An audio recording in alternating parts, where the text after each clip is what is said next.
ये जो धोती होती है या लुंगी होती है, जो बिना सिला हुआ कपड़ा है, इसको पहनने के लिए आप चाहे तो सैकड़ों तरीके से पहन सकते हैं, सैकड़ों तरीके से पहन सकते हैं। धोती को बांधना हो तो असमिया तरीके से बांधा जा सकता है, बांग्ला तरीके से बांधा जा सकता है, मराठी तरीके से बांधा जा सकता है, गुजराती तरीके से बांधा जा सकता है, उत्तर भारतीय तरीके से बांधा जा सकता है। भारत में जितने प्रांत हैं उतने तरीके से आप धोती को बांध सकते हैं, क्योंकि वो बिना सिला हुआ है। पैंट को एक ही तरीके से बांध सकते हैं क्योंकि वो सिला हुआ है।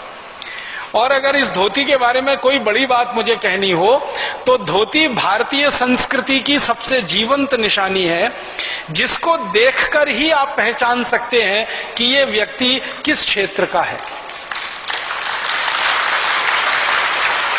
मैं जो है ना, या आप साधारण रूप से आपके सामने कोई माँ को खड़ा किया जाए जो असमिया पद्धति से धोती बांधे हुए हो, कोई माँ को खड़ा किया जाए जो मराठी पद्धति से बांधे हुए हो धोती, किसी माँ को खड़ा किया जाए जो गुजराती पद्धति से धोती बांधे हुए हो, किसी माँ को खड़ा किया जाए जो पंजाब या हरियाणा की पद्धति से धोती बांधे हुए हो, और उनके नाम के आगे कुछ न लगाया जाए कि ये कहाँ की माँ है, हरियाणा की है, आसाम की है, बंगाल की है, कहाँ की है, खाली धोती बांधे हुए वो खड़ी है।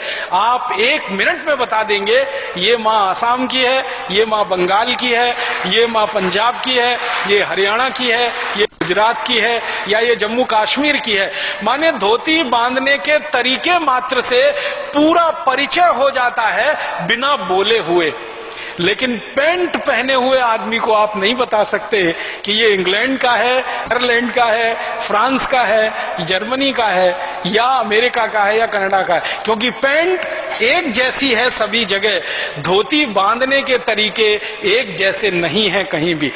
मैं आपको और एक बात कहना चाहता हूं कि धोती वस्त्र तो एक ही है, बांधने के तरीके जो है ना वो अलग अलग है। एक क्षेत्र के हिसाब से एक तरीका, दूसरे क्षेत्र के हिसाब से दूसरा तरीका।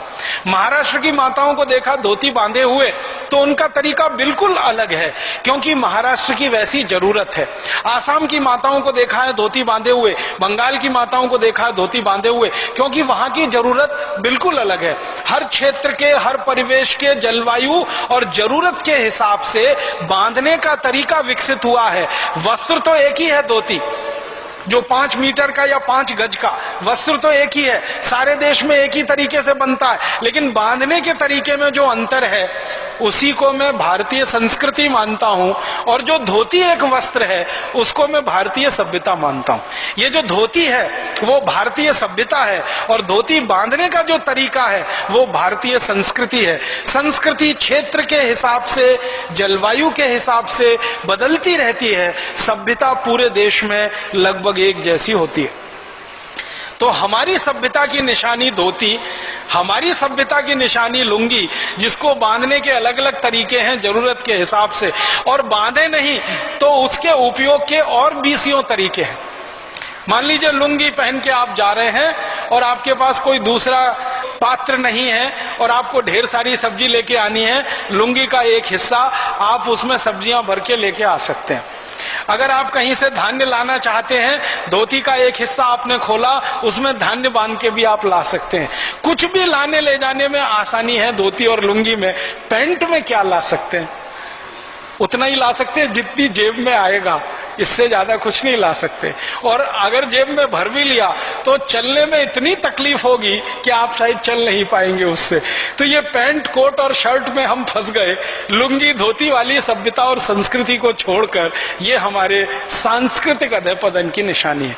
मेरा ये मानना है कि भारतवासी जो भी थोड़े अंग्रेजी के प्रभाव में है, अंग्रेजियत के प्रभाव में है, उनको जितना जल्दी हो अपनी उस भूषा को बदल लेना चाहिए, अपनी सभ्यता, अपनी संस्कृति के हिसाब से, अपनी जलवायु के हिसाब से और अपनी जरूरतों के हिसाब से।